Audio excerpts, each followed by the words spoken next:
esse daqui foi o último Twitter da conta do Jair Bolsonaro de ontem. Não tinha nada escrito, só tinha essa foto.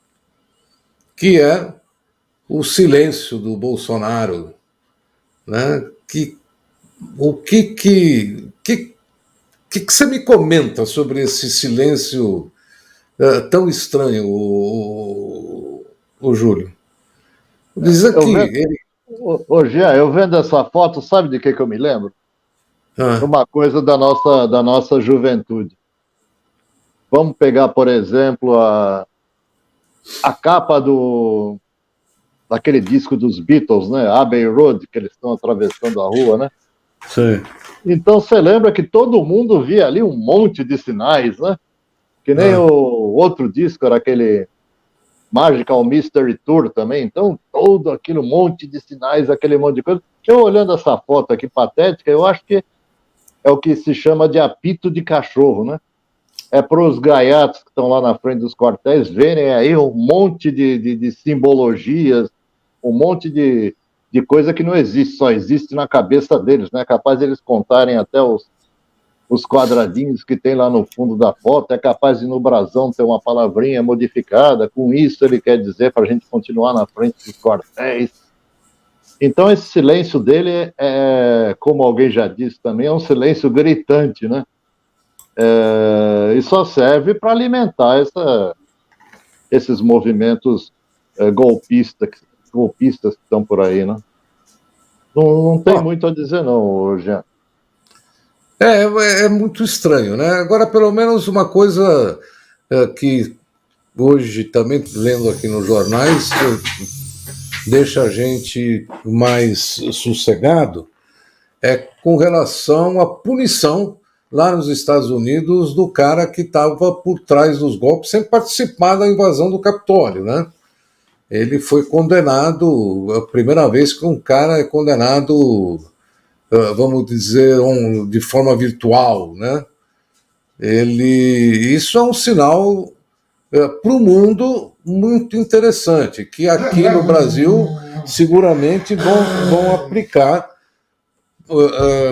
mais para frente, porque a nossa república é uma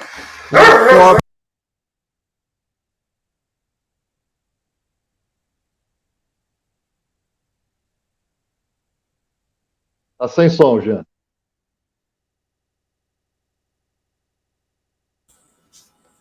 É que cada vez que você fala Bolsonaro, você notou, ele reage, né? Então. Ele fica louco aqui. Ele não gosta. Não. Mas então, Não, mas só completando uma coisa. Por favor. A República, eu acho que foi um bom sinal isso para o mundo, né? Essa condenação desse Steve Hamill, sei lá o nome do cara, mas foi uma condenação bastante simbólica e que eu acho que vai preocupar muito os Carluccios da vida aí que estão movimentando os golpes por aí. Aliás, eu vi um vídeo de um cara que eu não sei nem quem é, ele e a mulher dele dando uma justificativa para a ida do Eduardo Bananinha Bond para o Catar, que era nojento. O 003, o 003, agente 003. Impressionante.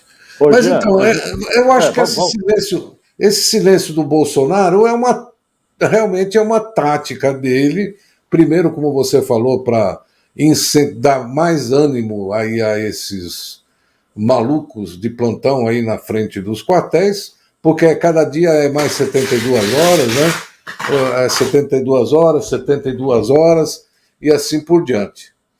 Então, você já viu. Jean, e vamos lembrar também que se é uma estratégia, se ele depois da eleição adotou essa estratégia, nenhuma das alternativas deu certo.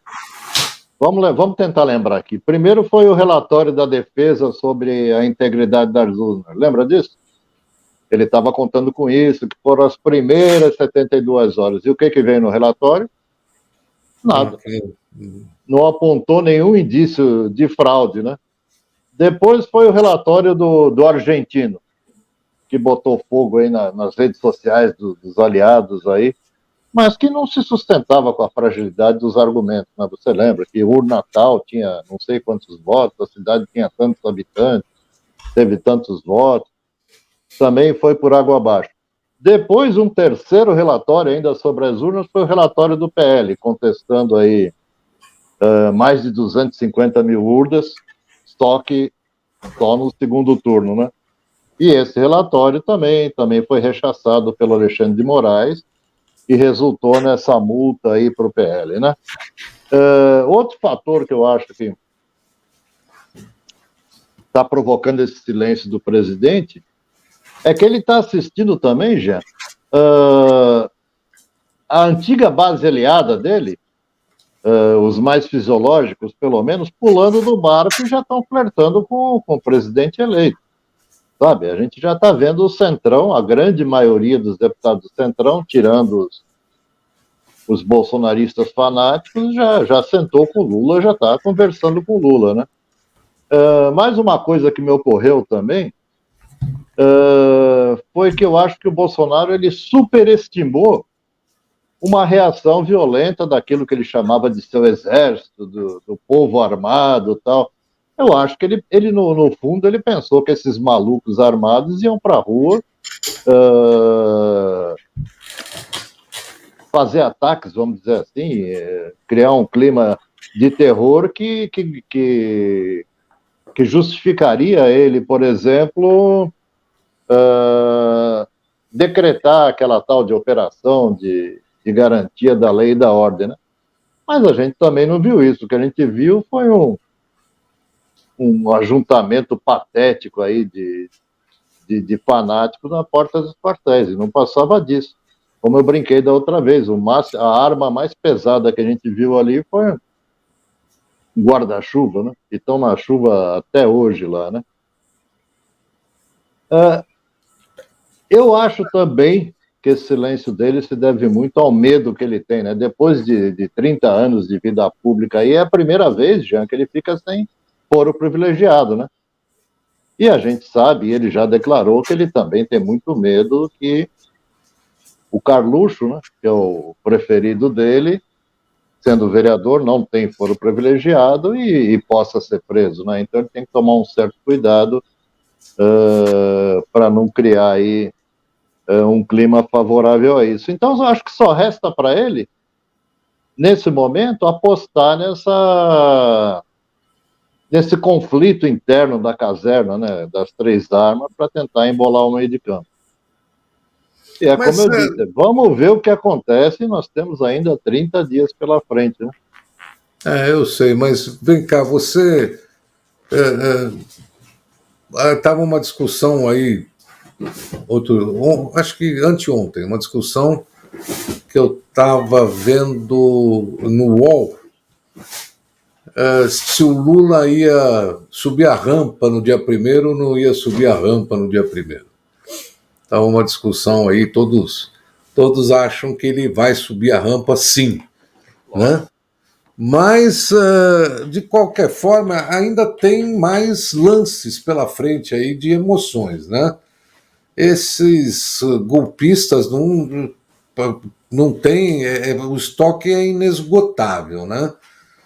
E só para complementar aqui, só para uma informação, o nome do condenado lá nos Estados Unidos é Stewart Rhodes, né? O cara que foi condenado pela invasão do Capitólio, por ser um dos agitadores da invasão do Capitólio. E tem 900 pessoas sendo processadas nos Estados Unidos pela invasão do Capitólio. Sim, inclusive o ex-presidente e o Bannon também. Sim. O Bannon já foi condenado, já teve uma condenação. Teve uma só. Tem várias nas costas dele, e o Trump está sendo ainda julgado, né? E não sei, pelo andar da carruagem aí, também acho que vai ter sua culpa aí decretada pela frente. Mas voltando aí, A grande questão do Trump é o seguinte, é ficar inelegível também. É o medo do Bolsonaro aqui, ficar inelegível também. E eu acho que é o que vai acontecer. Você sabe que para o político a punição maior é essa. Mas você acha que o Bolsonaro tem condições de ser o líder da oposição? Como tão... Em hipótese nenhuma, nós já falamos sobre isso aqui, gente. Nós já falamos sobre isso aqui. Inclusive, eu me lembro que a gente citou o general Mourão, que já está botando as manguinhas de fora. Nós citamos aqui o Tarcísio, sabe, que se fizer um bom governo em São Paulo, ele pode aspirar aí um voo mais alto. Você tem, queira ou não, você tem o Sérgio Moro, você tem o Zema, você tem o Ratinho Júnior.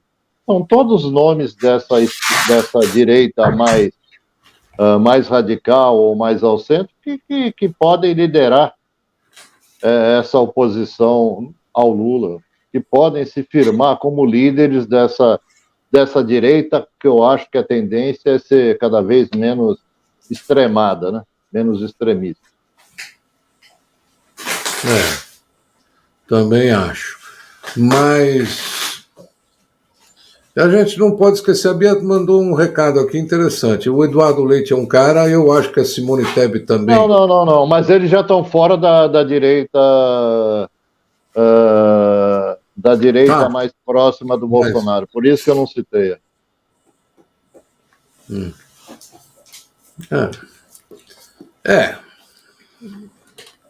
Quem mais pode ser tão direita desse jeito aí, fora que esses que você indicou, também não tenho muita... Não tenho visto assim.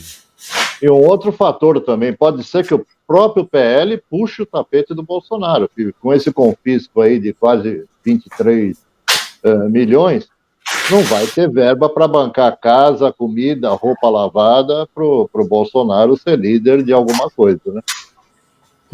Como ele pediu, né? Advogados, uma mansão, um salário permanente. Eu acho que ele vai dançar. Esperamos que sim, né? Ontem, aliás, naquele jantar com a liderança do PL, com os deputados eleitos, com os governadores, a gente já teve notícia que ele quebrou o pau com a Zambelli, né? Então, tá arriscado a direita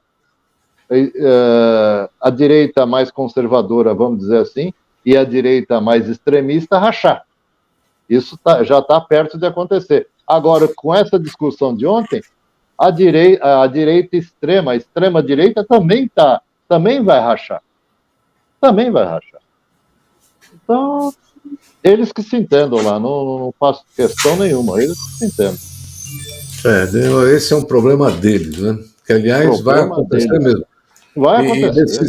E desses 99 aí que foram eleitos, como nós já falamos aqui, eu acho que da extrema-direita vai sobrar uns 15, no máximo, o resto vai tudo para o lado do Lula. Junto com os deputados do Novo, a oposição vai ser. Aquele Marcel Van Hatten, aquele é um fascistinha gaúcho. Nossa, eu não consigo entender. Eu não vou nem comentar sobre esse assunto, porque me irrita. Não está na pauta. Não está na pauta. Esse assunto me irrita. Mas vamos falar.